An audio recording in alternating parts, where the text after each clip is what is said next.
सुन रहे हैं, बताओ आपने भारत की किस परंपरा को बचा रखा है?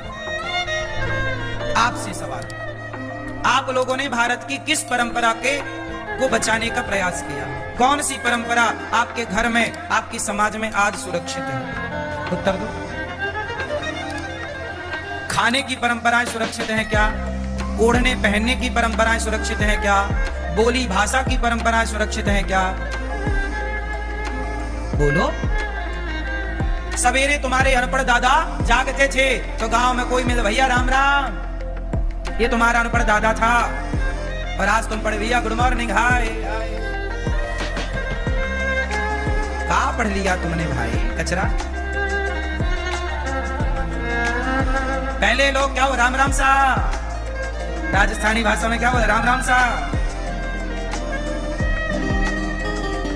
क्या सवेरे जाग के क्या बोले, भैया राम राम, जय श्री नारायण, जय श्री हरि कृष्ण। और आजकल हाय हाय, क्या से क्या हो गए देखते देखते। और आप कहते हो हम पढ़े लिखे। पढ़ाई लिखाई बुराई बुरी नहीं है साहब, पढ़ाई लिखाई करो, पर अपने संस्कार और संस्कृति को लेकर चलोगे तो उसमें बुराई क्या है? ये बात तुम्हें मुसलमानों से सीखनी चाहिए। जो मुसलमान बिल्कुल अपने धर्म को लेकर, मजहब को लेकर, अपनी संस्कृति और संस्कारों को लेकर आज भी बड़ा कट्टर है? तुम्हारे अंदर अपने धर्म के प्रति कुछ भी जिम्मेदारियां नजर नहीं आती। आजकल के बच्चों को 99% बच्चों को हनुमान चालीसा याद नहीं है। बताओ सही है? क्यों भैया? ओ छोरा, आपको हनुमान चालीसा याद है? तो बोलो फिर, जो सतवार आगे चौपाई, जो सतवार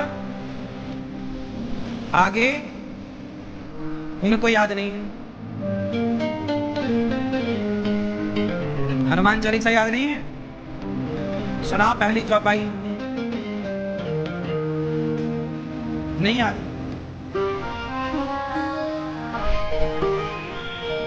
हमारे हिंदू धर्म में तुम्हें याद क्या है? केवल मुन्नी बदनाम हुई।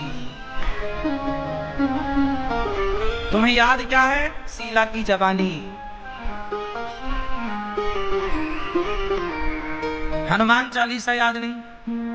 हिंदू धर्म का सबसे बेसिक ग्रंथ है हनुमान चालीसा। पहला पाठ 1 हनुमान चालीसा। यदि ये भी तुम्हें याद नहीं है तो तुम्हारे भरोसे तो हो गई सनातन धर्म की रक्षा।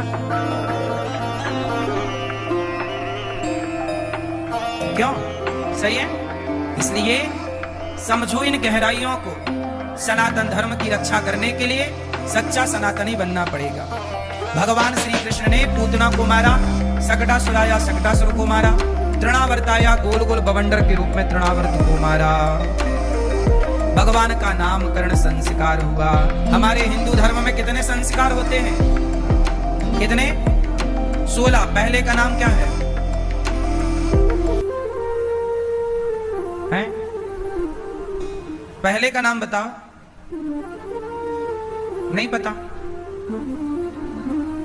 यह है हिंदू धर्म की सच्चाई। दिन भर आप लोग मोबाइल चलाते हो 4-4 घंटा। चाहो तो मोबाइल पे अच्छी चीजें सर्च करो, जानो बढ़िया, लेकिन नहीं, दिन भर तुम्हें चलाना देखना उल्टा सीधा है। 16 संस्कार होते हैं, जिसमें पहला संस्कार है गर्भाधान संस्कार। जब पिता के द्वारा माता स्त्री गर्भवती होती है तो वो गर्भाधान संस्कार होता है। जब स्त्री को पता लग जाए कि मैं गर्भवती हूं तो वो भगवान को जाकर प्रणाम करे और ईश्वर से प्रार्थना करे कि जो मेरे बच्चा पेट में है प्रभु वो संस्कारी हो। और उस दिन से स्त्री सावधानी पूर्वक ऐसा कोई भी शब्द नहीं बोलती जो कठोर हो। असत्य नहीं बोलती, क्योंकि माँ बाप के हर व्यवहार का, विशेष माँ के व्यवहार का सारा प्रभाव उसके बच्चे पे पड़ता है। आपको क्या लगता है 9 महीने पेट में बच्चा है और उस 9 महीने में जो आपने काम किया होगा वो काम का, उस 9 महीने के काम का प्रभाव उस बच्चे पे दिखेगा। अब तुम 9 महीने खूब लड़ाई करो, तुम्हारा बच्चा लड़ने वाला हो। इसलिए कुछ मैया वो महाराज हमारा बेटा हमें मारता है। तुमने पेट में था, तुमने लड़ाई की होगी, तुमने अपनी सास को मारा होगा, किसी को मारी होगा, तो पिट रही हो, पिटो। और 9 महीने आपने सावधानी से सत्य पर चलती, उस समय बहुत सावधानी की जरूरत है। घर का माहौल बड़ा धार्मिक हो, क्योंकि घर के माहौल का प्रभाव बच्चों पे पड़ता है। बाहर का माहौल, बाहर का प्रभाव बच्चों पर पड़ता है, पर कम पड़ता है। बाहर का माहौल कितना भी गंदा हो, हमें क्या करना? हमारे घर का माहौल सही है तो कोयले की खदान में भी हीरा निकलता है। बोलो हाँ, कोयले की खदान में भी हीरा निकलता। माहौल कितना भी गलत बना रहे, पर आप घर को ठीक रखो। आजकल पति पत्नी लड़ रहे, पति पत्नी को गालियां दे रहा, बच्चा सुन रहा है। तुम अपनी पत्नी को मार रहे हो, बच्चा देख रहा है। तुम अपने बाप को मार रहे हो, बच्चा देख रहा है। क्या सीखेगा? जब तुम अपने बाप का सम्मान नहीं करते अपने बच्चों के सामने, तो तुम्हारा बच्चा तुम्हारा सम्मान क्या करेगा? बच्चे पढ़कर नहीं सीखते, बच्चे देखकर सीखते।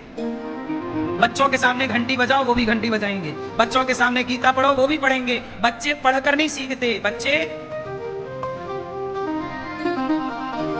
लेकिन आप जब देख रहे हैं बच्चे, तुम गलत, तुम बीड़ी पी रहे हो, तुम गांजा पी रहे हो, तुम दारू पी रहे हो, बच्चे देख रहे हैं, क्या सीखेंगे?